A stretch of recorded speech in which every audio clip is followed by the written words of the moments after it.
Good morning. Good morning, ma'am. Good morning. Good morning.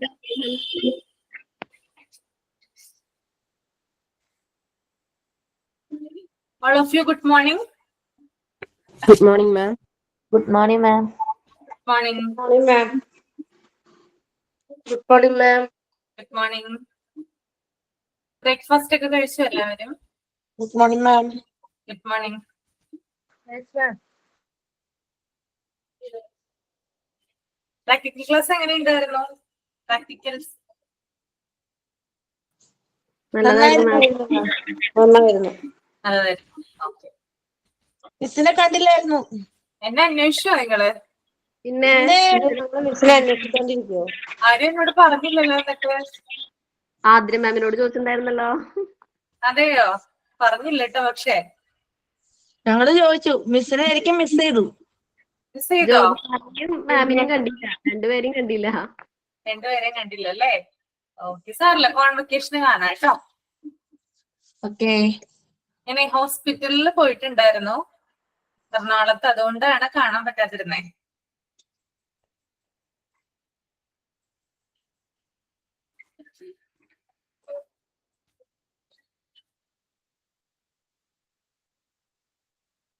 അപ്പൊ നമുക്ക് start ചെയ്യാം അല്ലേ prayer? Okay ma'am. Everything I am, everything I be, I give it to you, Lord, and do it thankfully, thankfully. Everything I have, all you given me, I give it to you, Lord, and do it thankfully, thankfully.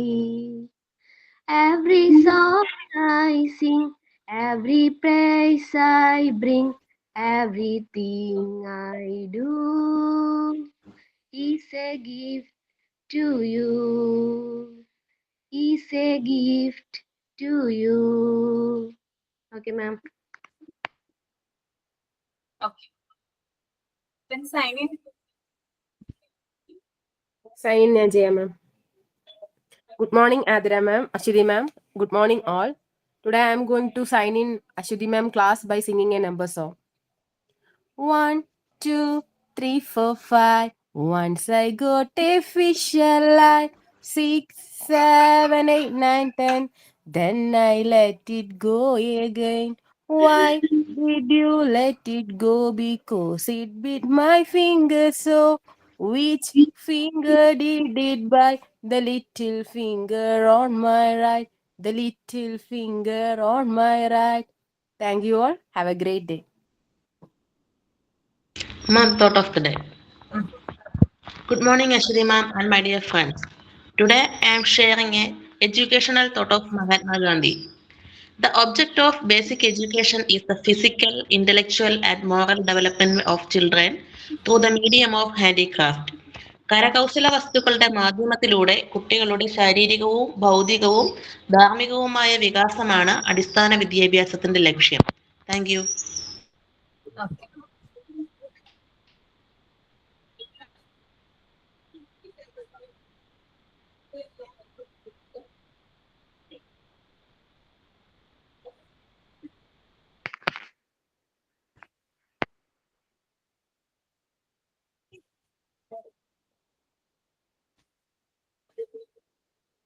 Onam programme എന്തെങ്കിലും arrange ചെയ്യുന്നുണ്ടോ നിങ്ങള്? ഉണ്ട് മാം plan ചെയ്യുന്നുണ്ട്. Plan ചെയ്യുന്നുണ്ട് അല്ലേ? Date പക്ഷെ confirm ആയിട്ടില്ല, 1 ആണോ 2 ആണോ. ഓക്കെ ഓക്കെ, എല്ലാരും നല്ല രീതിയിൽ ചെയ്യാം കേട്ടോ.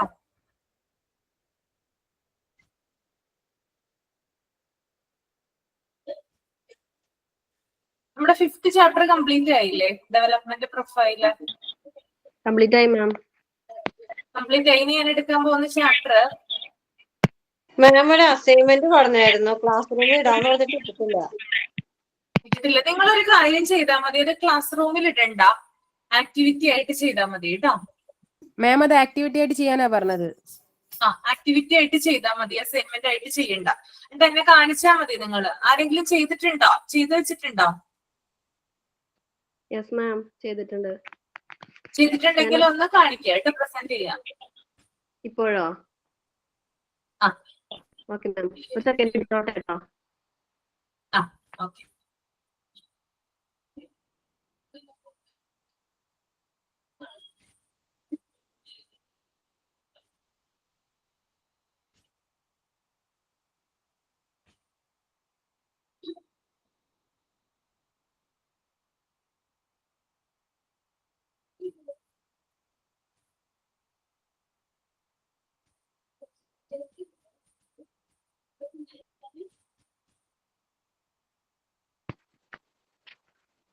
കാണിച്ചോട്ടെ മാം. ആ.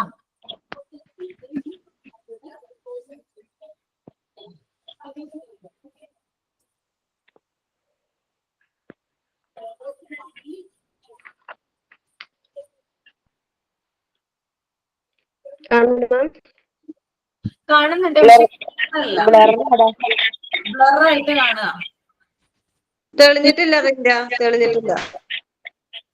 ഇപ്പോഴും മാം? ഇല്ല. നീ ക്യാമറ ഒന്ന് വൈപ്പ് ചെയ്ത് നോക്ക്, ചിലപ്പോ അപ്പൊ ക്ലിയർ.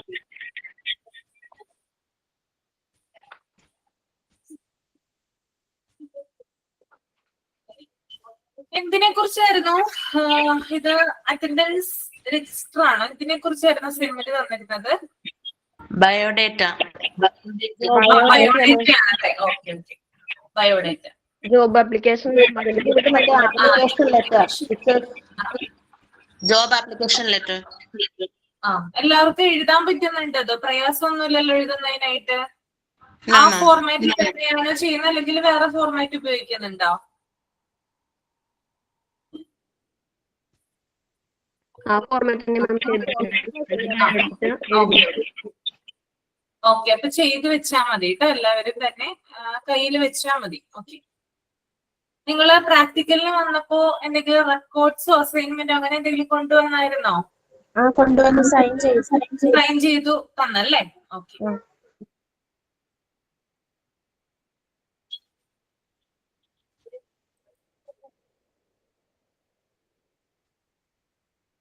ഓക്കെ, അപ്പോ യൂണിറ്റ് 10 മാൻ ആൻഡ് എൻവയൺമെന്റ് കേട്ടോ. മനുഷ്യനും പരിസ്ഥിതിയും ചെറിയ ക്ലാസ്സിലൊക്കെ പഠിച്ചിട്ടുണ്ടാവുമല്ലോ. ഓർത്തു നോക്കിയെന്ന് എൻവയൺമെന്റിനെ കുറിച്ച് ഹൈസ്കൂളിൽ പഠിച്ചിട്ടുണ്ടാവാം, LP-യിലൊക്കെ പഠിച്ചിട്ടുണ്ടാവാം അല്ലെ? എല്ലാ ക്ലാസ്സുകളിലും ഒരു ടോപ്പിക് ആയിട്ട് വരുന്ന ഒരു സംഭവമാണ് ഈ എൻവയൺമെന്റ് എന്ന് പറയുന്നത്. എന്തൊക്കെ കാര്യങ്ങളാണ് പഠിച്ചിട്ടുള്ളത്? ഒന്ന് റിവൈൻഡ് ചെയ്തെടുക്കാവോ? Amrita, yes ma'am. ഒന്ന് ഓർത്തിട്ട് നോക്കിയ മോളെ, എന്തൊക്കെ കാര്യങ്ങളാണ് പഠിച്ചിട്ടുള്ളത് ചെറിയ ക്ലാസ്സിൽ? നമ്മുടെ എൻവയോൺമെന്റ് എങ്ങനെ മെയിൻറ്റെയിൻ ചെയ്യണം ക്ലീൻ ആയിട്ട്, നമ്മൾ എന്തൊക്കെ ചെയ്തുകൂടാ, പിന്നെ പ്ലാസ്റ്റിക് നമ്മളിങ്ങനെ പരക്കെ ത്രോ ചെയ്യരുത്, പിന്നെ നമ്മൾ കത്തിക്കാൻ പാടില്ല, അങ്ങനത്തെ എൻവയോൺമെന്റിനെ എങ്ങനെ നല്ല ക്ലീൻ ആയിട്ട് മെയിൻറ്റെയിൻ ചെയ്യാമെന്ന് പഠിച്ചിട്ടുണ്ട്. പിന്നെന്താ പറഞ്ഞോളൂ കേട്ടോ. ഞാനൊരു 5 മിനിറ്റ് സമയം തരാം, 5 അല്ലെങ്കിൽ 7 മിനിറ്റ് കേട്ടോ.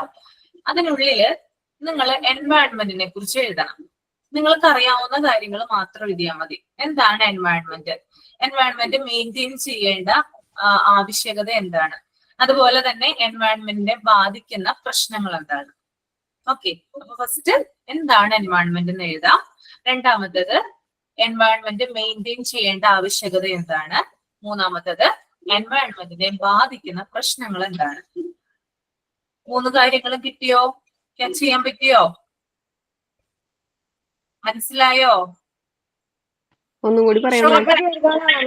അതിനെപ്പറ്റി എഴുതാനാണോ? മലയാളത്തിലാണെങ്കിൽ മലയാളത്തിൽ എഴുതാം, ഇംഗ്ലീഷിലാണെങ്കിൽ ഇംഗ്ലീഷിൽ എഴുതാം കേട്ടോ. എന്താണ് എൻവയൺമെന്റ് എന്ന് എഴുതുക. അതിനെപ്പറ്റി എഴുതാനാണോ? എന്താ? അതിനെപ്പറ്റി എഴുതാനാണോ? അതിനെപ്പറ്റി എഴുതണം. എൻവയൺമെന്റിനെ പറ്റി ചെറുതായിട്ട് എഴുതിയാൽ മതി. 3 കാര്യങ്ങൾ ഒരു പാരഗ്രാഫിൽ ഒതുക്കുക. എന്താണ് എൻവയൺമെന്റ്? എൻവയൺമെന്റിനെ മെയിൻറ്റെയിൻ ചെയ്യേണ്ട ആവശ്യകത എന്താണ്? മൂന്നാമത്തേത് എൻവയൺമെന്റിനെ ബാധിക്കുന്ന പ്രശ്നങ്ങൾ എന്തൊക്കെയാണ്?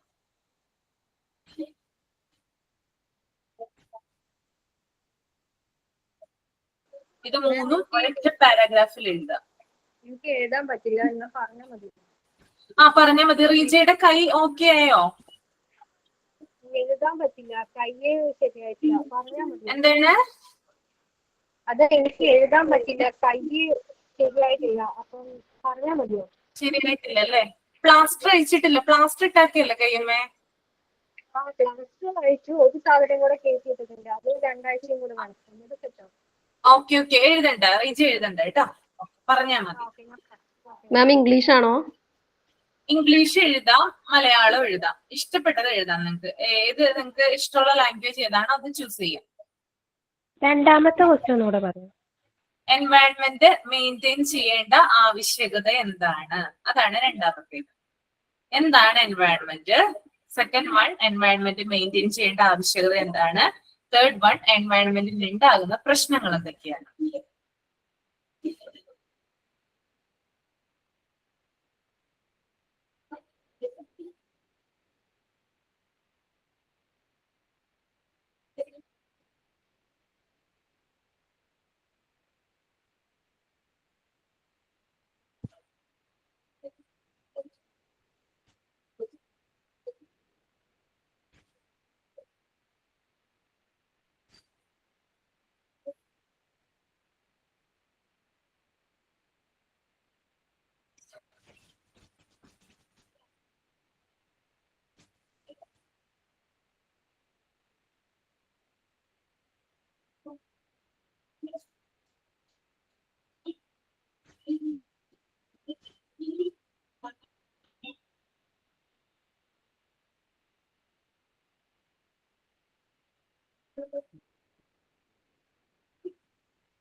എഴുതി കഴിഞ്ഞവര് തമ്പ് ചെയ്യണം കേട്ടോ.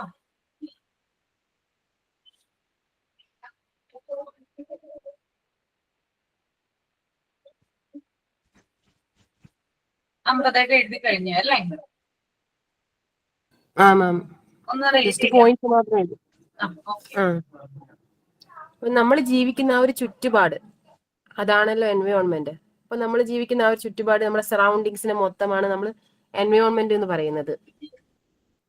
നമുക്ക് എൻവയോൺമെന്റ് ഇല്ലാതെ ഒന്നിനും കഴിയില്ല. കാരണം നമ്മൾ ശ്വസിക്കുന്ന വായു, അല്ലെങ്കിൽ കുടിക്കുന്ന വെള്ളം, അല്ലെങ്കിൽ നമ്മൾ ജീവിക്കുന്ന ആ ഒരു സ്ഥലം ഒക്കെ കിട്ടുന്നത് നമുക്ക് ഈ എൻവയോൺമെന്റ് നിന്നാണ്. ഭക്ഷണം പോലും നമ്മൾ പ്ലാന്റ്സിനെ ഒക്കെ ആശ്രയിച്ചിട്ടല്ലേ ജീവിക്കുന്നത്. പിന്നെ അപ്പോൾ ഈ എൻവയോൺമെന്റ് ക്ലീൻ ആയിട്ട് ഇരുന്നാൽ മാത്രമേ നമ്മളെ രോഗങ്ങളിൽ നിന്നൊക്കെ നമുക്ക് സേഫ് ആയിട്ട് ഇരിക്കാൻ പറ്റൂ. അപ്പൊ പക്ഷേങ്കിൽ ഇന്നത്തെ കാലത്ത് ഈ എൻവയോൺമെന്റ് കുറെ പ്രശ്നങ്ങൾ നേരിടുന്നുണ്ട്. എന്ന് വെച്ചാൽ എയർ പൊല്യൂഷൻ, ഫാക്ടറികളിൽ നിന്നുള്ളത്, വാഹനങ്ങളിൽ നിന്നുള്ളത്, പിന്നെ നമ്മള് ഡീഫോറസ്റ്റേഷൻ, മരമൊക്കെ നശിപ്പിച്ച് കളയുന്നത്, അല്ലെ ഈ ആഗോളതാപനം, പ്ലാസ്റ്റിക് കൂട്ടിയിടുന്നത്, കത്തിക്കുന്നത്, അങ്ങനെ കുറെ പ്രശ്നങ്ങളാണ് ഇപ്പോ എൻവയോൺമെന്റ് നേരിടുന്നത്. അപ്പൊ ഇതിൽ നിന്നൊക്കെ നമുക്ക് പക്ഷേങ്കിൽ ജീവിക്കാൻ എൻവയോൺമെന്റ് ആവശ്യമായത് കൊണ്ട് തന്നെ നമ്മൾ തന്നെയാണ് ഇതിന്റെ പ്രൊട്ടക്ട് ചെയ്യേണ്ടത്. നമുക്ക് സേഫ് ആയിട്ട് അല്ലെങ്കിൽ ഡിസീസ് ഫ്രീ ആയിട്ടൊക്കെ ജീവിക്കാൻ വേണ്ടിയിട്ട് നമ്മൾ തന്നെ എൻവയോൺമെന്റിനെ ക്ലീൻ ആക്കി മെയിൻറ്റെയിൻ ചെയ്യണം. അത്രയും മാം ഞാൻ എഴുതിയത്. Okay, very good. എഴുതി കഴിഞ്ഞവര് റീഡ് ചെയ്യാം കേട്ടോ.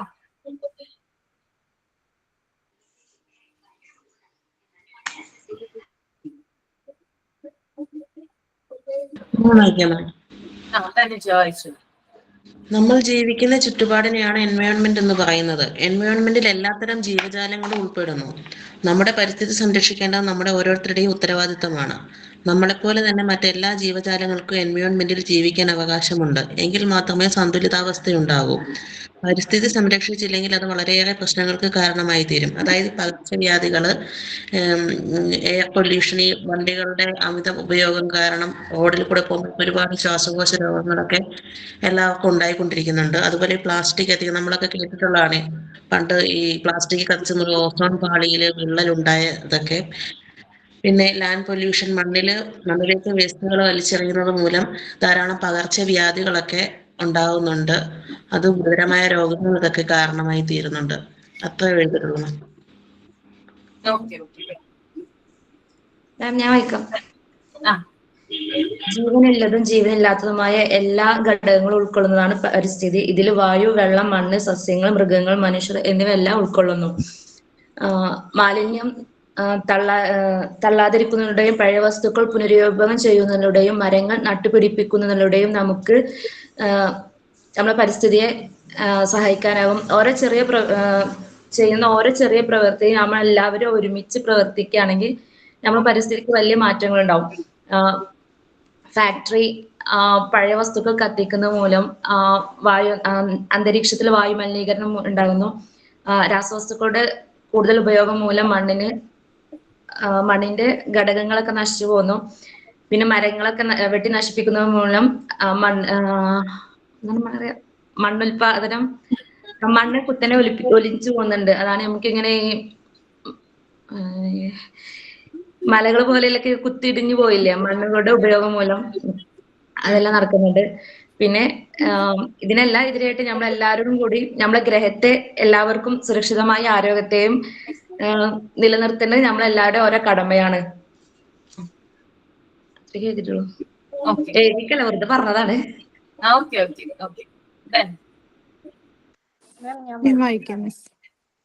Reshma. Environment means living and non-living things around us.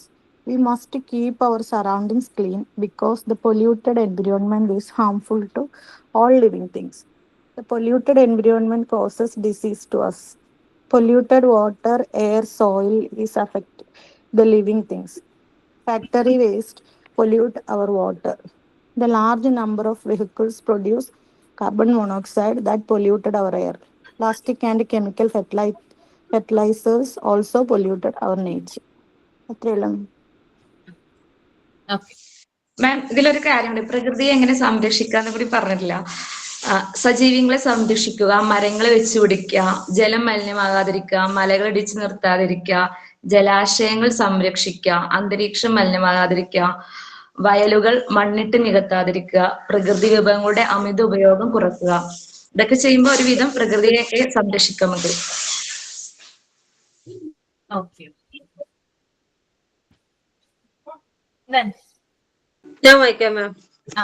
Arya. What is environment? മലയാളത്തിൽ എൻവയോൺമെന്റ് എന്ന വാക്ക് ഉപയോഗിക്കുന്നത് പരിസ്ഥിതി എന്നാണ്. ഇതിന് പുറമെ ചുറ്റുപാട്, പരിസരം, പരിസ്ഥിതി എന്നീ വാക്കുകൾ ഉപയോഗിക്കുന്നുണ്ട്. എല്ലാ ഘടകങ്ങളും ചേർന്നതാണ് പരിസ്ഥിതി. ഒരു ഭൂമിയിലെ ജീവൻ നിലനിർത്താൻ വേണ്ടിയിട്ടാണ് നമ്മൾ സഹായിക്കുന്നത്. പരിസ്ഥിതിയുമായുള്ള ആവശ്യകതകൾ: നമ്മുടെ ചുറ്റുമുള്ള ജീവനുകൾ, സസ്യങ്ങൾ, മൃഗങ്ങൾ, ജീവനില്ലാത്തതുമായ മണ്ണ്, വെള്ളം, വായു, സൂര്യപ്രകാശം, എല്ലാ വസ്തുക്കളും അകത്തുകയാണ് പരിസ്ഥിതി. പ്രകൃതിദത്തമായ മനുഷ്യർ നിർമ്മിച്ചതും ചുറ്റുപാടുകളും പരിസ്ഥിതി ഇതിൽ ഉൾപ്പെടുത്താം. അതുപോലെ ഫാക്ടറിയിൽ നിന്നുള്ള പുക, അതുപോലെ മലിനജലം, അതുപോലെ വണ്ടികളിൽ നിന്നുള്ള പുക, ഇതൊക്കെ മനുഷ്യന് ആരോഗ്യകരമായ ഇതാണ്. പ്രകൃതിയെ നമുക്ക് ദൂഷ്യമായ കാര്യങ്ങളാണ്. അതുപോലെ ആഗോളതാപനം, അതുപോലെ കാർബൺ ഡയോക്സൈഡ് മണ്ണിലുണ്ടാകുന്ന ഓരോ പ്രശ്നങ്ങൾ, അങ്ങനെയുള്ള പല കാര്യങ്ങളും ഈ പരിസ്ഥിതിയിലുണ്ടാവും. അതുപോലെ വേസ്റ്റ് കത്തിക്കുമ്പം നമുക്കുണ്ടാവുന്ന പുക, അത് മനുഷ്യന് ഏറെ ഫലപ്രദമല്ല. എന്നുവെച്ചാൽ നമ്മുടെ ആരോഗ്യത്തിന് വളരെ നാശം ഉണ്ടാവുകയും ചെയ്യുന്നു. Okay ma'am. Then, next one. മാം ഞാൻ വായിക്കാം. റിയ. എൻവയോൺമെന്റ് എന്ന് പറയുന്നത് നാം ജീവിക്കുന്ന ഒരു ചുറ്റുപാടാണ്. വായു, ജലം, മണ്ണ്, വൃക്ഷങ്ങൾ, മൃഗങ്ങൾ, പക്ഷികൾ, മനുഷ്യർ തുടങ്ങിയ പ്രകൃതിയുടെയും ജീവജാലങ്ങളുടെയും സമാഹാരമാണ്. നമുക്ക് ആവശ്യമായ ആഹാരം, വെള്ളം, ഓക്സിജൻ എന്നിവ പരിസ്ഥിതിയിൽ നിന്നാണ് ലഭിക്കുന്നത്. അതിനാൽ പരിസ്ഥിതി സംരക്ഷിക്കുന്നത് നമ്മുടെ ജീവിതത്തിനും ഭാവി തലമുറയ്ക്കും വളരെ പ്രധാനപ്പെട്ടതാണ്. ഒന്ന് മറ്റൊന്നിനെ ആശ്രയിച്ചാണ് പ്രകൃതി നിലകൊള്ളുന്നത് തന്നെ. മരങ്ങൾ മെയിൻറ്റെയിൻ ചെയ്യുന്നത് എങ്ങനെയാണ്? മരങ്ങൾ നട്ടു വളർത്തുക, ജലാശയങ്ങൾ മലിനമാക്കാതെ, വെള്ളം പാഴാക്കാതെ ഉപയോഗിക്കുക, മാലിന്യം ശരിയായ രീതിയിൽ നശിപ്പിക്കുക, പ്ലാസ്റ്റിക്കിന്റെ ഉപയോഗം കുറയ്ക്കുക. ഇപ്പൊ വരാം. Sorry ma'am. എഫക്റ്റ് പ്രോബ്ലംസ്: വായു മലിനീകരണം, ജലമലിനീകരണം, വനനശീകരണം, പ്ലാസ്റ്റിക് ഉപയോഗം, കാലാവസ്ഥ വ്യതിയാനം. ഇത് മനുഷ്യരുടെയും മൃഗങ്ങളുടെയും ആരോഗ്യത്തെ ദോഷകരമായി ബാധിക്കുന്നു. ഭൂമിയുടെ സ്വാഭാവിക സന്തുലിത. ഒരു മിനിറ്റ് മാം, ഞാൻ പിന്നെ വായിക്കാം. Okay. Aishwarya. Okay. The environment refers to the surrounding of external conditions in which living organisms, including humans, animals, and plants, exist and interact. By maintaining the environment, we can ensure a healthy, thriving planet for future generations. The environment faces numerous problems: pollution, climate change, deforestation, waste management, etc. That's enough. Richa. Okay ma'am. മനുഷ്യനും ജീവജാലങ്ങളും വൃക്ഷങ്ങള് അതെല്ലാം അടങ്ങിയ ഒരു വൈവിധ്യപൂർണ്ണമായ നമ്മുടെ സമ്പത്താണ് ഈ പരിസ്ഥിതി എന്ന് പറയുന്നത്. അത് നമുക്ക് മാത്രം വേണ്ടതല്ല, ഇനി വരുന്നത് തലമുറയ്ക്കും കൂടി വേണ്ടി നമ്മൾ സൂക്ഷിച്ചു വെക്കേണ്ടതുണ്ട്. അതിന് നമ്മളിപ്പോ മാക്സിമം യൂട്ടിലൈസ് ചെയ്ത് അതിനെ ഉപയോഗിക്കുകയും കൂടാതെ നശിപ്പിക്കുകയും ചെയ്തുകൊണ്ടിരിക്കുന്നു. പ്ലാസ്റ്റിക്കും മറ്റു സാധനങ്ങളും വേസ്റ്റ് എല്ലാം പുഴയിലേക്ക് ഇറങ്ങി ജലം എല്ലാം മലിനമാക്കുന്നു. പിന്നെ കാർബൺ ഡൈ ഓക്സൈഡ് പോലെ രാസവസ്തുക്കളൊക്കെ പോയിട്ട് നമുക്ക് വായു മലിനമാകുന്നു. പിന്നെ മണ്ണിലും വളങ്ങളും അതും ഫെർട്ടിലൈസേഴ്സും എല്ലാം കൂടെ കയറ്റിയിട്ട് മണ്ണ് മലിനമാകുന്നു. അങ്ങനെ ഓരോ തരത്തിൽ ഓരോരോ തലത്തിൽ നമ്മൾ നശിപ്പിച്ചു കൊണ്ടിരിക്കുക ചെയ്യണം. അത് നമുക്ക് മാത്രം വേണ്ടതല്ല, നമ്മുടെ ഇനി വരും തലമുറയ്ക്കും കൂടി വേണമെന്നുള്ള വെച്ചാൽ അതിന് വേണ്ടിയിട്ട് കാത്തു വെക്കേണ്ട ഒരു സാധനം ആയതുകൊണ്ട് തന്നെ അതിനെ നമ്മൾ സംരക്ഷിക്കേണ്ടത് ഏറ്റവും വലിയൊരു കാര്യമാണ്. ഒന്നാമതായിട്ട് ഈ പുഴകളും ഇതെല്ലാം തടയാൻ നല്ല വൃത്തിയായിട്ട് സംരക്ഷിക്കുക. അതായത് അങ്ങനെ ചെയ്യുമ്പോൾ വെള്ളം സൃഷ്ടിക്കുന്നതിലൂടെ നമുക്ക് കുടിവെള്ളത്തിന്റെ ആവശ്യകതയും നമുക്കറിയാം. ഇപ്പം ഒരു എക്സാമ്പിൾ പറയാന്ന് വെച്ചിട്ടുണ്ടെങ്കിൽ, ഇപ്പം എന്റെ വീടിന്റെ അടുത്തുണ്ടായിരുന്ന നമുക്ക് എല്ലാവർക്കും അറിയാം ഒരു ദുരന്തം ഉണ്ടായിട്ടുണ്ടായിരുന്നു. ചൂരന്മലയില് വെള്ളപ്പൊക്കം വന്നിട്ടുണ്ടായിരുന്നു. അതിന്റെ മെയിൻ കാരണം എന്ന് പറഞ്ഞാൽ ആ ഒരു വസ്തുക്കളെല്ലാം വെട്ടി നശിച്ച് പുതിയ റിസോർട്ടുകളെല്ലാം തുടങ്ങിയവര് ആ മരങ്ങളെല്ലാം വെട്ടി നശിപ്പിച്ച് മരത്തിൽ ഊന്നി നിന്ന് ആ ഒരു പ്രദേശം മുഴുവനായിട്ട് ആ ഒരു മരങ്ങളെല്ലാം പോയപ്പം ആ ഒരു ഗ്രിപ്പ് എല്ലാം കൂടെ പോയി. അങ്ങനെയാണ് അവിടെ കൂടുതലായിട്ട് മഴ പെയ്യാനും ശക്തിയായിട്ട് വെള്ളപ്പൊക്കം വന്നപ്പോൾ ആ ഒരു ഭാഗം മൊത്തമായിട്ട് അടിച്ചിറങ്ങാനും കാരണമായത്. അപ്പൊ നമ്മൾ എന്ത് കാര്യം ചെയ്യുമ്പോഴും നമുക്ക് മാത്രമല്ല അടുത്ത തലമുറയ്ക്കും കൂടെ അത് എങ്ങനെ എഫക്ട് ചെയ്യും ആലോചിച്ചാണ് ഓരോ കാര്യങ്ങളും ചെയ്യുക. അതിപ്പോ എന്ത് തന്നെ ആയിക്കോട്ടെ, നമ്മൾ ഉപയോഗിക്കുന്ന അത് നമുക്ക് മാത്രമല്ല അടുത്ത തലമുറയ്ക്കും വേണം. അതിന് ഏറ്റവും കൂടുതലായിട്ട് നമ്മൾ മരങ്ങൾ നട്ടിരിക്കുന്ന കുട്ടികളെ നമുക്ക് മാത്രമല്ല ഇനി വരുന്ന തലമുറയെ പരിശീലിപ്പിക്കണം. പ്ലാസ്റ്റിക് മറ്റ് ചവറുകൾ കാണിച്ചു അവിടെ ഇവിടെയും കൊണ്ട് വെച്ചിടുമ്പോൾ അത് അങ്ങനെ ഇത് അതിന് സൂക്ഷ്മമായിട്ട് മാറ്റി വെച്ചിട്ട് അല്ലെങ്കിൽ ഇപ്പൊ അതിന് ഗവൺമെന്റിന്റെ രീതിയിൽ തന്നെ പല സംരക്ഷകർക്ക് വരുന്നുണ്ട്. അവര് ഈ ഹരിതകർമ്മസേന അങ്ങനത്തെ ആൾക്കാരെല്ലാം വന്ന് സേവ് ചെയ്യുന്നു. അത് ഏത് രീതിയിലാണോ അതിനെ നശിപ്പിക്കേണ്ടത് ആ രീതിയിൽ നശിപ്പിക്കുന്നുണ്ട്. അങ്ങനെ ഓരോരോ കാര്യങ്ങൾ നമ്മളും ചെയ്യുക മാത്രമല്ല നമ്മൾ നമ്മുടെ മക്കൾക്കും കൂടെ കാണിച്ചു കൊടുക്കണം. എന്നാൽ മാത്രമേ ഇനി ഒരു തലമുറയ്ക്ക് അത്രയും നിൽക്കാൻ പറ്റുള്ളൂ. അപ്പൊ നമ്മൾ ഇങ്ങനെയെങ്കിലും ജീവിക്കും. ഇനി അടുത്ത തലമുറ കുപ്പിയിൽ വെള്ളം വാങ്ങുന്നത് പോലെ കുപ്പിയിൽ ശ്വസിക്കാനുള്ള ഓക്സിജൻ കൂടെ വാങ്ങേണ്ട ഒരു അവസ്ഥ വരികയാണെങ്കിൽ അത് എത്രത്തോളം ഹാർംഫുൾ ആയിരിക്കും എന്ന് നമുക്ക് തന്നെ ആലോചിച്ചാൽ മതി. ഇപ്പൊ അസുഖങ്ങൾ കൂടുന്നു. അതിനെല്ലാം കാരണം എനിക്ക് തോന്നുന്നു കാർബൺ ഡൈ ഓക്സൈഡും അങ്ങനെ ഇങ്ങനെയുള്ള ഓരോ പുതിയ പുതിയ സാധനങ്ങളെ കണ്ടുപിടുത്തവും അത് നമ്മൾ ഉപയോഗിച്ചുകൊണ്ടിരിക്കുന്നു അതിനാണ്. വാഹനങ്ങൾ കൂടുന്നതോടെ അന്തരീക്ഷം മുഴുവൻ മലിനമാകുന്നു. അതെല്ലാം കൂടെ പോകുന്നു. അതിന്റെ ആഗോളതാപനം വരുന്നു. ഓസോൺ പാളിയിൽ വിള്ളൽ ഉണ്ടാകുന്നു. അപ്പൊ സൂര്യരശ്മി ഡയറക്റ്റ് ആയിട്ട് നമ്മളെ എർത്തിലേക്ക് വരുന്നു. അത് വെച്ചിട്ട് നമുക്ക് ഇവിടെ ഓരോരോ കെമിക്കൽസും അതെല്ലാം റിയാക്ട് ആയിട്ട് നമുക്ക് തന്നെ അതിന് അസുഖങ്ങൾ വരുന്നു. അപ്പൊ എല്ലാ പ്രശ്നങ്ങൾക്കും കാരണം മനുഷ്യൻ തന്നെയാണ്. മനുഷ്യൻ ശ്രദ്ധിച്ചാൽ മാത്രമേ നമുക്ക് ഈ സംഭവങ്ങളെല്ലാം സൂക്ഷിച്ചു വെക്കാനും ഇനിയുള്ള തലമുറയ്ക്ക് കൈമാറ്റം ചെയ്യാനും പറ്റുള്ളൂ. മൃഗങ്ങൾക്കെല്ലാം അവർക്ക് എല്ലാ കാര്യങ്ങളും എത്രത്തോളം ചെയ്യണം എങ്ങനെയൊക്കെ ചെയ്യണം എന്ന് അവരാരും പഠിപ്പിക്കേണ്ട കാര്യങ്ങളില്ല. നമ്മളാണ് നമ്മുടെ മക്കളെ ഓരോരോ കാര്യങ്ങൾ പഠിപ്പിച്ചിട്ട് ചെയ്യേണ്ടത്. അപ്പം നമ്മൾ ഏറ്റവും കൂടുതൽ അതിനെ കെയർ ചെയ്തിട്ടുണ്ടെങ്കിൽ നമുക്കും ഉപയോഗിക്കാം. ഇനി വരുന്ന തലമുറയ്ക്കും കൂടി ഉപയോഗിക്കാം. നല്ല രോഗങ്ങളില്ലാത്ത നല്ല സുഭിഷ്ടമായ ഒരു ഭാവിയെ നമുക്ക് വാർത്തെടുക്കാനും സാധിക്കും. Thank you. Okay okay, very good. ഇനി ആരെങ്കിലും ഉണ്ടോ വായിക്കാനായിട്ട്? മാം വായിക്കട്ടെ. Sini. Environment is the area that we live and that contains living and non-living things. The environment must be maintained by all these organisms. Environment protection is our important duty. We do not exploit our environment for our own needs. That made for all organisms. Now there is a big problem faced by environment is different type of pollutions. The man is the one and only reason for these pollutions. So we always keep our environment neat and clean. Okay, Jerusha. Yes, ma'am. Okay, read ചെയ്തോളൂ. Ma'am. Okay, ma'am. What is environment? The environment is everything that surrounds us. It includes the air we breathe, the water we drink, the land we live on, the trees, animals, birds, and even the people around us. In simple words, environment is the natural home for all living beings. Without a healthy environment, life on Earth cannot survive. Why should we maintain the environment? Maintaining the environment is very important because it gives us all the basic things we need for life. Clean air helps us breathe. Clean water keeps us healthy. Fertile soil gives us food, and trees give us oxygen. If we protect our own future, we should remember that the earth is not only for us but also for the coming generations. That is why we must take care of it today. Problems affecting the environment. Sadly, our environment is facing many problems. Pollution of air, water, and soil is increasing day by day.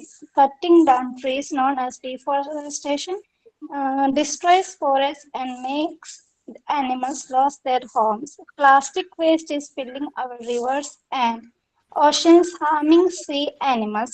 Global warming and climate change are making the earth hotter and causing floods, droughts, and cyclones. All these problems are mainly caused by human activities. Conclusion. So, my dear friends, it is our duty to save and protect the environment. We can do this by planting more trees, avoiding plastic, saving water, reducing pollution, and using eco-friendly habits in daily life. Let us all promise to take care of our environment and make the earth a beautiful place to live for everyone. Thank you. Okay. ഇനി വേറെ ആരെങ്കിലും ഉണ്ടോ? ഞാൻ വായിക്കാമോ? Okay, Rasheeda.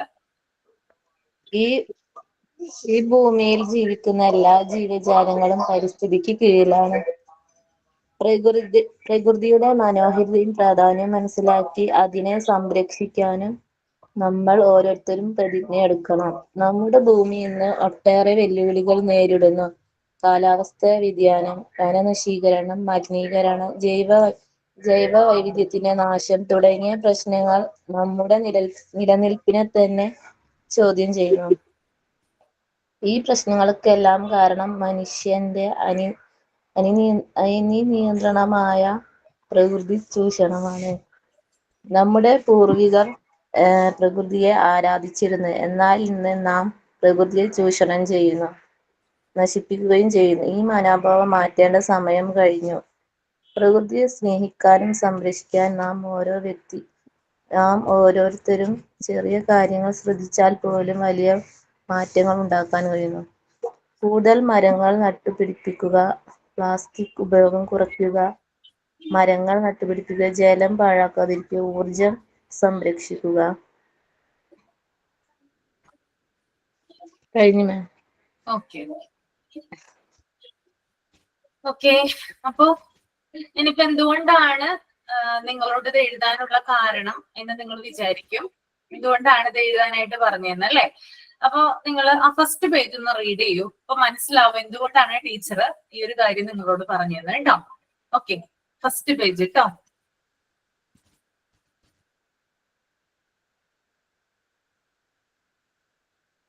എല്ലാവരും മൈൻഡിൽ read ചെയ്യുക. Read ചെയ്തതിന് ശേഷം തമ്പ് ചെയ്യുക.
മനസ്സിലായോ എന്തിനാണ് ഇത് എഴുതാൻ പറഞ്ഞതെന്ന്?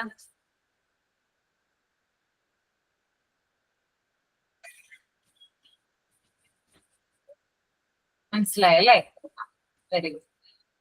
അപ്പോ ഈ ചാപ്റ്ററില് വളരെ എളുപ്പമുള്ളതായിട്ടുള്ള കാര്യങ്ങളാണ്, വളരെ ഈസിയാണ് പഠിക്കാനുള്ള കാര്യങ്ങൾ എന്ന് പറയുന്നത്. നിങ്ങൾക്ക് ഫെമിലിയർ ആയിട്ടുള്ള കാര്യങ്ങൾ തന്നെയാണ് ഇതിനകത്ത് വരുന്നത്. അപ്പൊ ഇതിനകത്ത് ഫസ്റ്റ് പാരഗ്രാഫിൽ പറയുന്നുണ്ട് എന്താണ് റിസോഴ്സ് എന്ന് ചോദിക്കുന്നുണ്ട് അല്ലെ, അതിന്റെ ഒരു ഡെഫിനിഷൻ കൊടുക്കുന്നുണ്ട്. ഓക്കെ, റിസോഴ്സ് എന്ന് പറയുന്നത് ഏതെങ്കിലും ഒരു പർപ്പസ് നേടാൻ ഉപയോഗിക്കുന്ന ഒരു മാർഗമാണ്. ഓക്കെ, അത് കോമൺ ആയിട്ട് പറയുന്നതാണ് കേട്ടോ. റിസോഴ്സസ് എന്ന് പറഞ്ഞാൽ പലതരത്തിലുള്ള റിസോഴ്സസ് ഉണ്ട് അല്ലെ. ഹ്യൂമൻ ബീയിങ്സ് എന്ന് പറയുന്നത് ഒരു റിസോഴ്സസ് ആണ് അല്ലെ. അതുപോലെ എൻവയോൺമെന്റിലുള്ള പലതരത്തിലുള്ള, അതായത് പ്ലാന്റ്സ് ഉണ്ട്, അതുപോലെ തന്നെ ആനിമൽ ഉണ്ട്. ഇതെല്ലാത്തിനെയും നമ്മൾ റിസോഴ്സസ് എന്നാണ് പറയുന്നത്. പ്രകൃതിയിൽ കാണപ്പെടുന്ന അല്ലെങ്കിൽ എൻവയോൺമെന്റിൽ കാണപ്പെടുന്ന ഏതൊരു സാധനത്തെയും നമ്മൾ റിസോഴ്സസ് എന്നാണ് വിളിക്കുന്നത്. ഈ റിസോഴ്സസ് കൊണ്ട് എന്താണ് നമ്മൾ ചെയ്യുന്നത്? റിസോഴ്സസ് ഉപയോഗിച്ചിട്ട് എന്താ ചെയ്യുന്നേ? പ്രൊഡക്ട്സ് ഉണ്ടാക്കും. ഓരോ റിസോഴ്സസിനും അതിൻ്റെതായിട്ടുള്ള ഒരു പർപ്പസ് ഉണ്ടാവും. ഒരു പ്ലാന്റ് എടുക്കുകയാണെങ്കിൽ ആ പ്ലാന്റ് കൊണ്ട് നമുക്ക് പല കാര്യങ്ങളും ചെയ്യാനുണ്ടാവും അല്ലെ. പല പ്രൊഡക്റ്റുകൾ അതിൽ നിന്ന് ഉണ്ടാക്കാനായിട്ട് സാധിക്കും. പല യൂസേജസ് ഉണ്ട് അതിന്. അപ്പോ ഇത്തരത്തിൽ ഈ ഏതെങ്കിലും ഒരു പർപ്പസിനെ അച്ചീവ് ചെയ്യാൻ ഉപയോഗിക്കുന്ന മാർഗത്തെ നമുക്ക് റിസോഴ്സ് എന്ന് പറയാനായിട്ട് സാധിക്കും. ഓക്കെ, ക്ലിയർ ആണോ? ഓക്കെ ആണ് അല്ലെ. ഓക്കെ. അപ്പൊ നമ്മൾ ഈ റിസോഴ്സസ് എന്ന് പറയുന്ന കാര്യങ്ങൾ കാണപ്പെടുന്നത് നമ്മുടെ എൻവയോൺമെന്റിലാണ് അല്ലെ, നമ്മുടെ ഭൂമിയിൽ അല്ലെങ്കിൽ നമ്മുടെ പരിസ്ഥിതിയിലാണ് കൂടുതലായിട്ട് അത് കാണപ്പെടുന്നത്. ഭൂമിയിലെ ഒട്ടുമിക്ക സ്ഥലങ്ങളിലും എന്തുണ്ട്, റിസോഴ്സസ് ഉണ്ട്. ചില സ്ഥലങ്ങളിൽ റിസോഴ്സസ് കൂടിയതായിരിക്കാം ഉണ്ടാവുക, കൂടുതൽ ഉണ്ടാവാം. ചില സ്ഥലങ്ങളിൽ ചെന്നാൽ കുറവായിരിക്കും ഉണ്ടാവുക. ഇപ്പൊ മരുഭൂമിയിൽ ചെന്ന് കഴിഞ്ഞാല് നമുക്ക് എന്ത് കാണാൻ പറ്റില്ല, അധികം പ്ലാന്റ്സിനെ കാണാനായിട്ട് പറ്റില്ല അല്ലെ. അതുപോലെ തന്നെ പച്ചപ്പ് നിറഞ്ഞൊരു സ്ഥലത്താണ് നമ്മൾ ചെല്ലുന്നതെങ്കിൽ ധാരാളം പ്ലാന്റ്സിനെ കാണാനായിട്ട് സാധിക്കും. അപ്പോ പലതരത്തിലുള്ള റിസോഴ്സസ് ഭൂമിയിൽ എമ്പാടും ഉണ്ട്. ഓക്കെ, അത് നമ്മുടെ ഭൂമിയിൽ അന്തരീക്ഷത്തിൽ അറ്റ്മോസ്ഫിയറിൽ പലതരത്തിലുള്ള റിസോഴ്സസ് കാണാനായിട്ട് സാധിക്കും. അറ്റ്മോസ്ഫിയറിൽ അല്ലെ പലതരം ഗ്യാസുകളുണ്ട്. അതുപോലെ തന്നെ ഹൈഡ്രോസ്ഫിയർ, നമ്മുടെ വെള്ളം അല്ലെ, അതായത് ജലമാണ് ഉദ്ദേശിക്കുന്നത്. ഈ ജലം എന്ന് പറയുന്നത് അതായത് സീ ഉണ്ട്, അതുപോലെ തന്നെ പോണ്ടുകൾ ഉണ്ട്, റിവേഴ്സ് ഉണ്ട്. ഇതൊക്കെ എന്താണ്, റിസോഴ്സസിന്റെ ഒരു സോഴ്സ് ആണ്. ഓക്കെ, അതുപോലെ തന്നെ ലിത്തോസ്ഫിയർ, നമ്മുടെ ഭൂമിയുടെ ഉൾഭാഗം. നമ്മുടെ ഭൂമിയുടെ ഉള്ളിൽ കുഴിച്ചു കഴിഞ്ഞാൽ എന്താണ് ഉണ്ടാവുക, ഭയങ്കരമായിട്ട് നമ്മളുടെ ഡെപ്തിലേക്ക് പോകുമ്പോൾ എന്താ കാണപ്പെടുക, കരി, വെള്ളം, കൽക്കരി, കുറെ സാധനങ്ങൾ നമുക്ക് കിട്ടും അല്ലെ. കൽക്കരി ഉണ്ടാകും, അതുപോലെ വെള്ളം ഉണ്ടാകും, ധാരാളം ധാതുക്കൾ, ഓർസുകൾ ഉണ്ടാകും. അങ്ങനെ കുറെ സാധനങ്ങൾ നമുക്ക് അവിടെ നിന്ന് കിട്ടും. അപ്പൊ ഇത്തരത്തിൽ ഭൂമിയുടെ പല ഭാഗങ്ങളിൽ നിന്ന് അല്ലെങ്കിൽ എൻവയൺമെന്റിന്റെ പല ഭാഗത്ത് നിന്ന് നമുക്ക് ധാരാളം കാര്യങ്ങൾ കിട്ടുന്നുണ്ട്. ഇതിനെ കോമൺ ആയിട്ട് നമുക്ക് റിസോഴ്സസ് എന്ന് പറയാം. ഓക്കെ, അപ്പോ അറ്റ്മോസ്ഫിയറിലുണ്ട്, അതുപോലെ ഹൈഡ്രോസ്ഫിയർ, ലിത്തോസ്ഫിയർ എന്നിവിടങ്ങളിൽ നിന്ന് നമുക്ക് ലഭിക്കുന്ന എല്ലാത്തരം വസ്തുക്കളും റിസോഴ്സ് എന്നതിന്റെ ഇതില് വരാവുന്നതാണ്. ഓക്കെ, അതാണ് പാരഗ്രാഫിൽ പറയുന്നത് കേട്ടോ. ക്ലിയർ അല്ലേ? ഇനി നെക്സ്റ്റ് എന്ന് പറയുന്നത് റിന്യൂവബിൾ റിസോഴ്സസ്. എന്താണ് റിന്യൂവബിൾ റിസോഴ്സസ്? നമുക്ക് വീണ്ടും വീണ്ടും ഉൽപ്പാദിപ്പിക്കാൻ പറ്റുന്നത്. നമുക്ക് വീണ്ടും വീണ്ടും ഉൽപ്പാദിപ്പിക്കാൻ പറ്റും അല്ലെ. This resources are naturally restored after being used. Example water, biomass. അതായത് ഈ റിസോഴ്സസ് എന്ന് പറയുന്നത് നമ്മൾ എടുത്തു കഴിഞ്ഞാൽ എന്ത് ചെയ്യാൻ പറ്റും, അത് വീണ്ടും അത് ഉണ്ടാകും. ഓക്കെ, അതിന്റെ ഉപയോഗം എന്ത് ചെയ്യുന്നില്ല, തീർന്നു പോകുന്നില്ല. അതിന് എക്സാമ്പിൾ ആണ് വാട്ടർ എന്ന് പറയുന്നത്. ഓക്കെ, അതുപോലെ തന്നെ ബയോമാസും എന്തിന് എക്സാമ്പിൾ ആണ്, റിന്യൂവബിൾ റിസോഴ്സസിന് എക്സാമ്പിൾ ആണ് കേട്ടോ. ഇവ പ്രകൃതിയിൽ സ്വാഭാവികമായിട്ട് കാണുന്നതാണ്. മാത്രമല്ല എടുത്തു കഴിഞ്ഞാല് അതിന് റീസ്റ്റോറേഷൻ ഉണ്ട്, അതായത് വീണ്ടും വീണ്ടും എന്ത് ചെയ്യാം, നമുക്ക് ഉപയോഗിക്കാനായിട്ട് പറ്റും, തീർന്നു പോകില്ല. എന്നാൽ നോൺ റിന്യൂവബിൾ റിസോഴ്സസ് എന്താണ്, അതൊരുപാട് കാലെടുക്കും പിന്നെ ഉണ്ടാവാൻ വേണ്ടിട്ട്. കൽക്കരിയൊക്കെ പോലെ അത് തന്നെ. അതായത് പുനഃസ്ഥാപിക്കാൻ പറ്റാത്ത അല്ലെങ്കിൽ വീണ്ടും നമുക്ക് ഉപയോഗിക്കാൻ പറ്റാത്ത തരത്തിലുള്ള റിസോഴ്സസിനെയാണ് നോൺ റിന്യൂവബിൾ റിസോഴ്സസ് എന്ന് പറയുന്നത്. ഓക്കെ, ഇവ ഒരിക്കൽ തീർന്നു കഴിഞ്ഞാല് വീണ്ടും ലഭിക്കില്ല. നമ്മുടെ ഭാവി തലമുറ അല്ലെങ്കിൽ നമ്മുടെ ഫ്യൂച്ചർ ജനറേഷന് വേണ്ടിയൊക്കെ പലപ്പോഴും നമ്മൾ എൻവയോൺമെന്റിനെ കാത്തു സൂക്ഷിക്കണം, അല്ലെങ്കിൽ അതിനെ മെയിൻറ്റെയിൻ ചെയ്യണം. ഇത്തരത്തിലുള്ള നോൺ റിന്യൂവബിൾ റിസോഴ്സസ് ഉപയോഗിക്കുന്നതിൽ കുറച്ചും കൂടി നമ്മൾ കരുതൽ എടുക്കണം എന്ന് പറയുന്നത് നമ്മുടെ ഫ്യൂച്ചർ ജനറേഷൻ അവര് വളർന്നു വരുന്ന ഒരു സമയത്ത് ഇതിന്റെ എന്താണ് ഒരു കളക്ഷൻ ചിലപ്പോൾ ഉണ്ടായിന്ന് വരില്ല. കാരണം നമ്മളിത് കൂടുതൽ കൂടുതൽ ഉപയോഗിച്ചു കഴിഞ്ഞാൽ അതിന്റെ ആ ഒരു ക്വാണ്ടിറ്റി എന്ന് പറയുന്നത് കുറഞ്ഞുകൊണ്ടിരിക്കുകയാണ്. ഓക്കെ, അപ്പൊ ഒരിക്കൽ എടുത്തു കഴിഞ്ഞാൽ അത് എന്ത് ചെയ്യില്ല, വീണ്ടും ഉണ്ടാകാൻ പാടാണ്. വർഷങ്ങളോളം അല്ലെങ്കിൽ കാലങ്ങളോളം എടുത്തിട്ടാണ് ഇത്തരത്തിലുള്ള നോൺ റിന്യൂവബിൾ റിസോഴ്സസ് നമ്മുടെ എൻവയോൺമെന്റിൽ ഉണ്ടായിട്ടുള്ളത്. ഓക്കെ, ധാരാളം നിങ്ങൾക്ക് അറിയാലോ ഫോസിലുകൾ അല്ലെ. ഇപ്പൊ നമ്മള് ദിനോസറുകളുടെയൊക്കെ എന്താണ് അവശിഷ്ടങ്ങൾ, അതൊക്കെ അതുപോലെ സസ്യങ്ങളുടെ അവശിഷ്ടങ്ങൾ, അന്നത്തെ ഉള്ള കുറെ വർഷങ്ങൾ മുമ്പ് ഉണ്ടായിരുന്ന ജീവജന്തുജാലങ്ങളുടെ അവശിഷ്ടങ്ങളൊക്കെ കൂടിയിട്ടാണ് എന്തുണ്ടായിട്ടുള്ളത്, ഈ നോൺ റിന്യൂവബിൾ റിസോഴ്സസ് ഉണ്ടായിട്ടുള്ളത്. അപ്പൊ അത് അന്ന് ഉണ്ടായിരുന്നതാണ് ഇപ്പോഴും നമ്മൾ ഉപയോഗിച്ചുകൊണ്ടിരിക്കുന്നത്. അതിനൊരു വീണ്ടും വീണ്ടും അത് ഉണ്ടാകണമെന്ന് യാതൊരു ഇതില്ല. ഓക്കെ, നിർബന്ധവുമില്ല. ഒരു മിനിറ്റ് കേട്ടോ.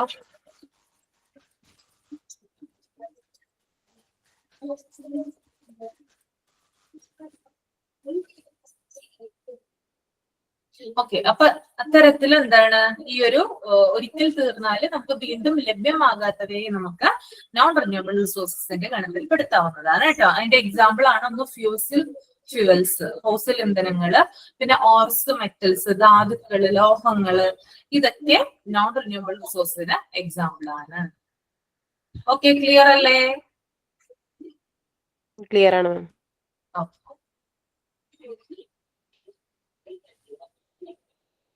ഇനി അടുത്തത് sustainable management of renewable resources. ഒരാളൊന്ന് എക്സ്പ്ലെയിൻ ചെയ്യാമോ അത്? റിന്യൂവബിൾ റിസോഴ്സസിന്റെ സസ്റ്റൈനബിൾ മാനേജ്മെന്റ് എന്ന് പറഞ്ഞാൽ സുസ്ഥിര വികസനം കേട്ടോ. എന്താണ് ഉദ്ദേശിക്കുന്നത് ഇവിടെ? ഒരാളൊന്ന് എക്സ്പ്ലെയിൻ ചെയ്തേ. അമൃത ഒന്ന് പറയാമോ? മാം ട്രൈ ചെയ്യാം. Okay. Sustainable management of renewable resources.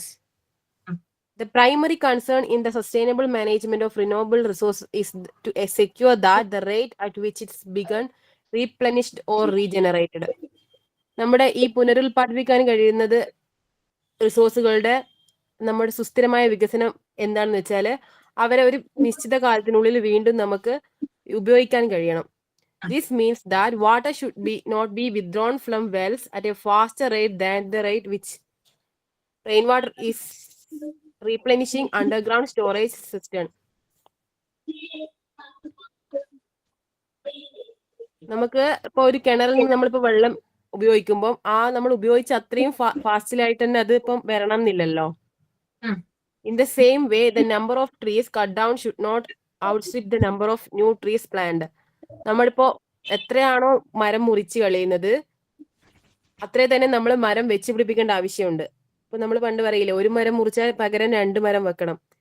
കാരണം അത്രയും കാലെടുക്കുമല്ലോ അത് വളരാൻ വേണ്ടിയിട്ട്. അപ്പൊ നമ്മുടെ ഈ റിന്യൂവബിൾ റിസോഴ്സിന് നമുക്ക് അങ്ങനെയും നന്നായിട്ട് ഉപയോഗിക്കാൻ കഴിയണമെങ്കിൽ നമ്മൾ അതിനെ അതേപോലെ തന്നെ മെയിൻറ്റെയിൻ ചെയ്യാനും പറ്റണം നമുക്കത്. അതായത് sustainable management of renewable resource എന്നതുകൊണ്ട് ഉദ്ദേശിക്കുന്നത് നമ്മൾ ഉപയോഗിക്കുന്ന വേഗത്തിൽ തന്നെ അല്ലെങ്കിൽ അതിലും വേഗത്തില് ആ റിസോഴ്സസ് അതിന് ഉണ്ടാകണം എന്നാണ്, അല്ലെങ്കിൽ അതിനകത്ത് ഉണ്ടായിക്കൊണ്ടിരിക്കണം. നമ്മളൊരു റിസോഴ്സസ് ഇപ്പോ ഫോർ എക്സാമ്പിൾ നമ്മൾ കിണറ്റിൽ നിന്ന് വെള്ളം എടുക്കുകയാണെന്ന് വിചാരിക്കുക. നമ്മുടെ പണ്ടത്തെ ആൾക്കാരൊക്കെ പറയാറുണ്ടല്ലോ, നമ്മുടെ വീട്ടില് അമ്മൂമ്മമാരുണ്ടെങ്കിൽ അവരോടൊക്കെ ചോദിച്ചാൽ അറിയാൻ പറ്റും, നമ്മൾ കിണറ്റിൽ നിന്ന് വെള്ളം എടുത്തു കഴിഞ്ഞാൽ കിണറ്റിലെ വെള്ളം തീരുമോ? ഇല്ല. എന്താണ് ഉണ്ടാവോ? കുറവുണ്ടാവോ കൂടുതലുണ്ടാവോ? കൂടുതലുണ്ട്. കൂടുതലുണ്ടാവും. വെള്ളം കോരി കോരി തെളിയണം എന്ന് പറയും അല്ലെ? അങ്ങനെ ഒരു ചൊല്ല് കേട്ടിട്ടുണ്ടോ നിങ്ങള്? കേട്ടിട്ടുണ്ടാവുമല്ലോ. അതായത് നമ്മൾ കിണറ്റിൽ നിന്ന് വെള്ളം എടുക്കുമ്പോൾ അതിൽ നിന്ന് ഇരട്ടിയായിട്ട് നമ്മൾ എടുക്കുന്നതിന്റെ ഇരട്ടിയായിട്ട് അവിടെ വെള്ളം വരുന്നുണ്ട്, ഊറുന്നുണ്ട്. അതായത് ഭൂമിയുടെ അടിയിൽ നിന്ന് വെള്ളം ഊറി ആ കിണറ്റിലോട്ട് വരുന്നുണ്ട്. അതുപോലെ തന്നെ നമ്മളിപ്പോ വേനൽക്കാലത്തൊക്കെ തന്നെയാണെങ്കിൽ നമ്മൾ എടുത്തു കഴിഞ്ഞാൽ പിന്നെ റെയിനി സീസൺ ഒക്കെ വരുമ്പോൾ മഴവെള്ളം കൊണ്ടായാലും എന്ത് നിറയാറുണ്ട്? കിണർ നിറയാറുണ്ട് ഇല്ലേ? അത് ശ്രദ്ധിച്ചിട്ടില്ലേ നിങ്ങള്? ഉണ്ടല്ലേ? അപ്പോ നമ്മൾ ഈ എടുക്കുന്ന വെള്ളത്തിന്റെ അളവ് നമ്മൾ എടുക്കുന്ന അളവിനേക്കാളും ഇരട്ടിയില് കിണറ്റിൽ വന്ന് നിറയും. ഓക്കെ, ആ അർത്ഥത്തിൽ എന്ത് പറയാം? വാട്ടർ എന്ന് പറയുന്നത് റിന്യൂവബിൾ റിസോഴ്സസ് ആണെന്ന് പറയാനായിട്ട് നമുക്ക് സാധിക്കും. അതുപോലെ തന്നെ നമ്മളിപ്പോ ഈ ബയോമാസ് ചെടികളിലൊക്കെ അതൊക്കെ പ്ലാന്റ്സ് ഒക്കെ പെടുന്നതാണല്ലോ ബയോമാസ് എന്ന് പറയുന്നത്. നമ്മള് ഇപ്പോ ഒരു മരങ്ങള് നമ്മൾ കട്ട് ചെയ്യുവാണെന്ന് വിചാരിക്കുക. അപ്പൊ അതിനേക്കാൾ കൂടുതലായിട്ടോ അല്ലെങ്കിൽ അതിന് തുല്യമായിട്ടോ നമ്മള് മരങ്ങൾ വെച്ച് പിടിപ്പിച്ചാല് അതിന്റെയും എണ്ണം കൂടുതലാണ് ഉണ്ടാവുക.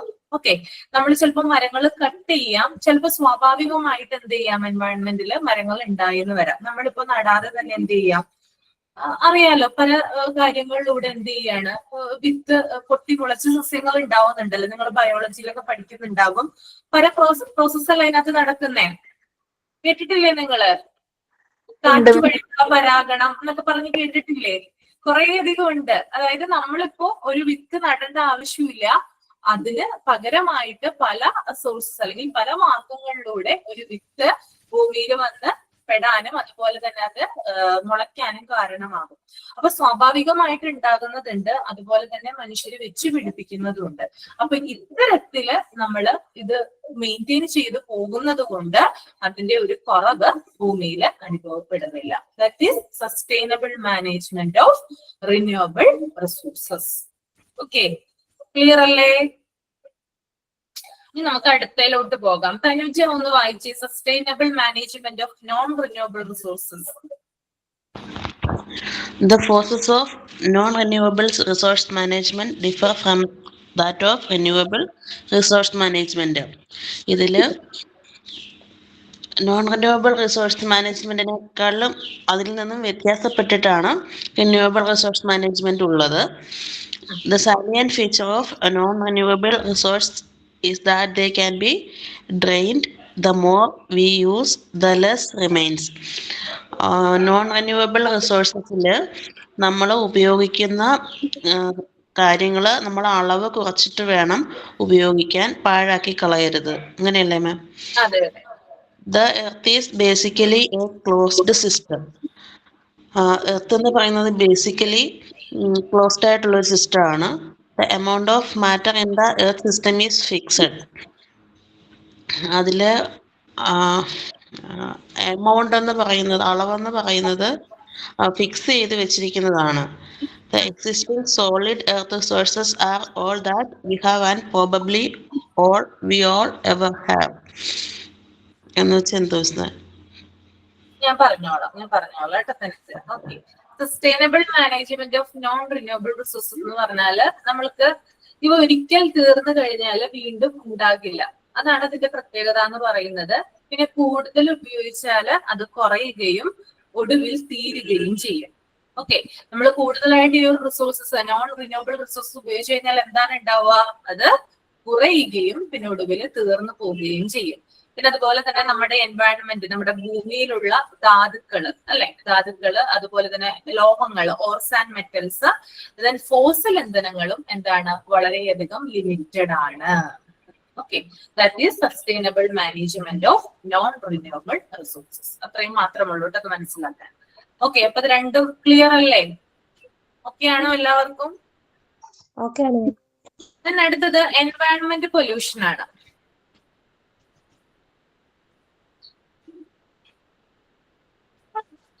ഐശ്വര്യ ഒന്ന് എൻവയൺമെന്റ് പൊല്യൂഷൻ റീഡ് ചെയ്യാമോ? Okay. Environment pollution. Environment pollution means breaking the environment in such a manner that it is unable to. അതിൽ ടെക്സ്റ്റിൽ കുറെ ടെക്സ്റ്റിൽ ക്ലിയർ അല്ല മാം. ബ്രേക്കിംഗ് അല്ല, വീക്കിംഗ് ആണ്. വീക്കിംഗ് കേട്ടോ. ടെക്സ്റ്റില് തെറ്റുണ്ട് മാം. പിന്നെ നമ്മൾ ലാസ്റ്റ് ആ ഒരു വരി ഇതിൽ ഒട്ടുമില്ല, രണ്ടാമത്തെ വരി. ടെക്സ്റ്റ് ക്ലിയർ അല്ല മാം. ടെക്സ്റ്റില് ക്ലിയർ അല്ല അല്ലേ? Okay okay. ഒന്ന് എഴുതി എടുത്തോളൂ കേട്ടോ നിങ്ങള്. Environment pollution means weakening the environment in such a manner that it is unable to play.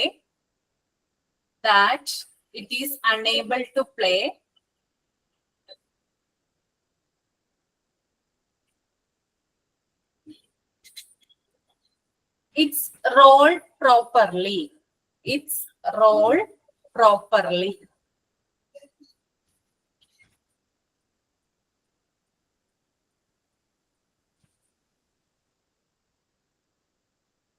A blended environment is not going to.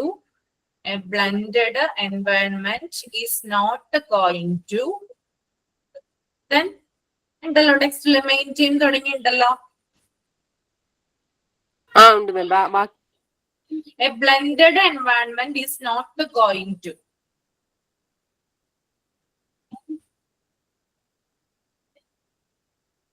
Okay.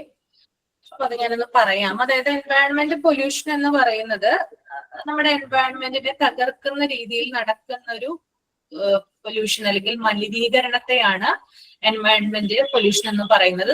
നമ്മുടെ എൻവയൺമെന്റിന് ദോഷകരമായി വരുന്ന ഏതൊരു കാര്യത്തിനെയും നമുക്ക് എന്ത് പറയാം? പൊല്യൂഷൻ എന്ന് വിളിക്കാവുന്നതാണ്. ഓക്കെ. ഈ ഒരു പൊല്യൂഷൻ എന്ന് പറയുമ്പോൾ അത് എൻവയൺമെന്റിനെ മുഴുവനായിട്ടും ബാധിക്കാം. അതായത് പല രീതിയിൽ എന്ത് ചെയ്യാം? എൻവയൺമെന്റിന് മോശകരമായിട്ട് ഈ ഒരു കാര്യം വരാം. അതുപോലെ തന്നെ ഇതോടെ ഈ ഒരു എൻവയൺമെന്റിന് അതിന്റെ സ്വാഭാവികമായിട്ട് നാച്ചുറൽ ആയിട്ടുള്ള അതിന്റെ പ്രവർത്തന ശേഷി നഷ്ടപ്പെടുകയാണ് ഉണ്ടാവുന്നത്.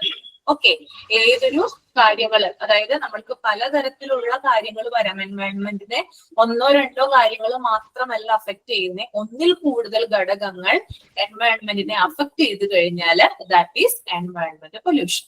അപ്പൊ അവിടെ പറയുന്നുണ്ട് environment pollution is air pollution, land pollution, sound pollution and radiation pollution. Okay, അപ്പൊ എൻവയൺമെന്റിനെ ബാധിക്കുന്ന പ്രധാനപ്പെട്ട പൊല്യൂഷൻസ് ആണ് ഒന്ന് എയർ പൊല്യൂഷൻ. എയർ പൊല്യൂഷൻ എന്ന് പറയുന്നത് വായു മലിനീകരണം. ദെൻ ലാൻഡ് പൊല്യൂഷൻ, നമ്മുടെ മണ്ണ് മലിനീകരണം, അല്ലെ, മണ്ണിന് എന്തെങ്കിലും ഡാമേജ് ഉണ്ടാവുകയാണെങ്കിൽ. ദെൻ സൗണ്ട് പൊല്യൂഷൻ, ശബ്ദ മലിനീകരണം. Then radiation pollution. Radiation pollution എന്ന് പറഞ്ഞാൽ ചില ആണവ ഇതുമായിട്ടുള്ള ചില എന്താ പറയാ റേഡിയേഷൻ മൂലം ഉണ്ടാകുന്ന അതിഭയങ്കരമായിട്ടുള്ള പൊല്യൂഷനെയാണ് റേഡിയേഷൻ പൊല്യൂഷൻ എന്ന് പറയുന്നത്. അപ്പൊ ഇത്തരത്തിലുള്ള പൊല്യൂഷൻസ് എന്ത് ചെയ്യുന്നുണ്ട്, എൻവയൺമെന്റിനെ ദോഷകരമായിട്ട് ബാധിക്കുന്നുണ്ട്. ഓക്കെ, ക്ലിയർ ആണെന്ന് വിചാരിക്കുന്നു കേട്ടോ. ഓക്കെ, ഇതൊക്കെ കേട്ടിട്ടുള്ള വേർഡ്സ് അല്ലേ നിങ്ങൾ? എയർ പൊല്യൂഷൻ, അതുപോലെ സൗണ്ട് പൊല്യൂഷൻ ഒക്കെ. ഇനി എയർ പൊല്യൂഷൻ നോക്കാം നമുക്ക്. Air pollution may be defined as the happening in air of any foreign material or gas which is risky to man, vegetation, animals or buildings.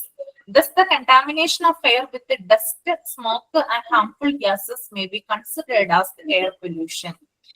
അതായത് വായുവിൽ ചില foreign material എന്ന് പറയുന്നത് അന്യവസ്തുക്കൾ എന്ന് പറയുന്നത് പുകയാകാം, അല്ലെങ്കിൽ പൊടിയാകാം, വിഷവാതകങ്ങൾ അവിടെ കൊടുത്തിട്ടുണ്ട് അല്ലെ, dust, smoke, harmful gases.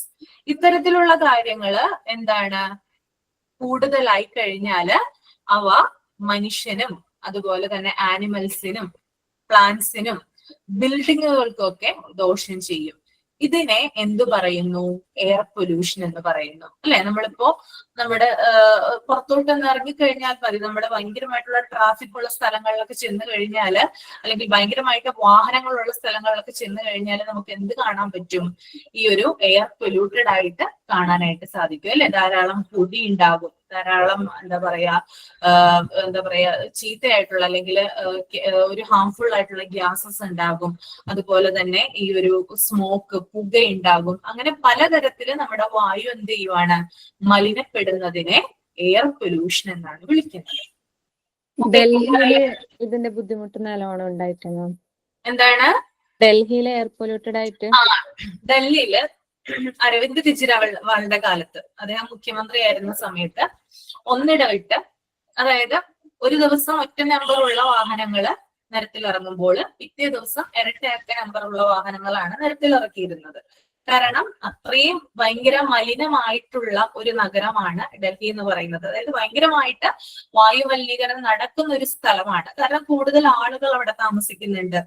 Okay, അതായത് ജനസാന്ദ്രത, ഡെൻസിറ്റി ഭയങ്കര കൂടുതലാണ്. അപ്പൊ ഇത്തരത്തിലുള്ള ഒരു എന്താ പറയാ ആ ഒരു സ്റ്റേജിൽ അല്ലെ അങ്ങനെ നടക്കുന്ന ഒരു സമയത്ത് എന്ന് പറഞ്ഞാല് ഈ ഒരു നിയമം അദ്ദേഹം അവിടെ നടപ്പിലാക്കി.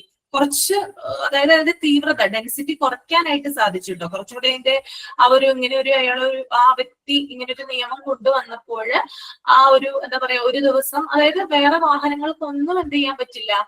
ഒരു ദിവസം ഒറ്റയ്ക്ക് നമ്പറിലുള്ള വാഹനങ്ങളാണെങ്കിൽ അത് മാത്രമേ നിരത്തിലിറക്കാനും പറ്റുള്ളൂ.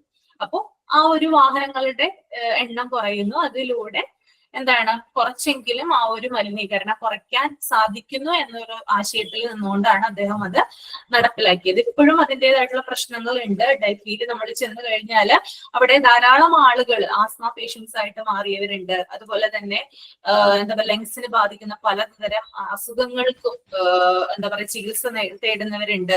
ഇപ്പൊ ഭയങ്കരമാണ് അവിടെ മാസ്ക് ഉപയോഗിക്കാതെ ഒന്നും പുറത്തേക്ക്, മാസ്ക് ഉപയോഗിച്ചിട്ടും വലിയ കാര്യമില്ല, നമുക്ക് കൂടുതലായിട്ട് അതിനെ പ്രിവെന്റ് ചെയ്യാനൊന്നും പറ്റില്ല അല്ലെ. കാരണം എന്താ പറയാ ഏതൊരു ഇതിൽ കൂടിയും എന്താണ് ആ ഒരു ഈ മലിനമായിട്ടുള്ള ആ ഒരു എയർ നമ്മുടെ ഉള്ളിലോട്ട് കടക്കും.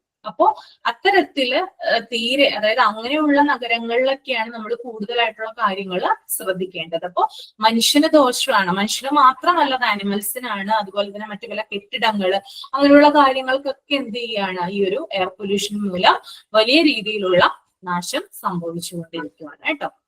ഓക്കെ, ക്ലിയർ ആയെന്ന് വിചാരിക്കുന്നു.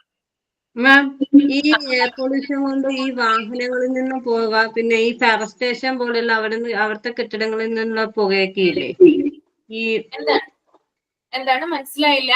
ഈ പൊല്യൂഷൻ കൊണ്ട് ഉണ്ടാവുന്നത് ഈ ദൂഷ്യം എന്ന് പറഞ്ഞു കഴിഞ്ഞാൽ ഈ വാഹനങ്ങളില് ഈ ഫയർ വാഹനത്തിന്റെ പുക, പിന്നെ ഫാക്ടറികളിൽ നിന്നുള്ള പുകകളൊക്കെ ഇല്ലേ, അതൊക്കെ എയർ പൊല്യൂഷന് കാരണമാവും കേട്ടോ. ഈ ഫാക്ടറിയിൽ നമ്മള് അടുത്ത് ഈ റിഫൈനറി എന്ന് പറഞ്ഞുണ്ടോ, അവിടെ ഭയങ്കര ഈ പ്ലാസ്റ്റിക് എത്തിക്കുന്ന ഒരു സ്ഥലമാണ്. പക്ഷെ അവിടെ ഭയങ്കര പുക, രാത്രിയാകുമ്പോ നമുക്കുണ്ടല്ലോ ഈ ഭയങ്കരമായിട്ട് ഈ ചുമന്ന ആകാശത്തൊക്കെ ഭയങ്കര ചുമന്ന് ഇങ്ങനെ കിടക്കും തീ. ഭയങ്കര പൊല്യൂഷനാണ്. അങ്ങനെ അവിടെ ആൾക്കാർക്ക് പോലും നിൽക്കാൻ പറ്റാത്തൊരു അവസ്ഥയാണ് ഇവിടെ. ഓക്കെ. അപ്പൊ ചില സ്ഥലങ്ങളുണ്ട്, ചില ഏരിയകളിൽ, ഞങ്ങളുടെ ഈ ഒരു ഏരിയയില് ആലുവ, മഞ്ഞുമ്മൽ ആ ഒരു ഉള്ളിലൊക്കെ ഉള്ള ഒരു ഏരിയ ഉണ്ട്. അവിടെയൊക്കെ ധാരാളം ഫാക്ടറികൾ ഉണ്ട്. അപ്പൊ നമ്മൾക്ക് അങ്ങോട്ട് യാത്ര ചെയ്യുമ്പോൾ കാണാൻ പറ്റുന്ന ഒരു കാഴ്ചയാണ് ഭയങ്കരമാധികം, അതായത് ഒരു സ്മോക്ക്, പുക, ഈ ഫാക്ടറികളിൽ നിന്നുള്ള പുക ഇങ്ങനെ പുറന്തള്ളുന്നത് കാണാനായിട്ട് പറ്റും. അപ്പൊ ഇതൊക്കെ ഭയങ്കരമായിട്ട് എന്താണ് ആളുകളെ ബാധിക്കുന്ന ഒന്നാണ്. ഓക്കെ. അപ്പോ ഈ ഒരു എയർ പൊല്യൂഷൻ, അപ്പോ കോസസ് ഓഫ് എയർ പൊല്യൂഷൻ ഉണ്ട്.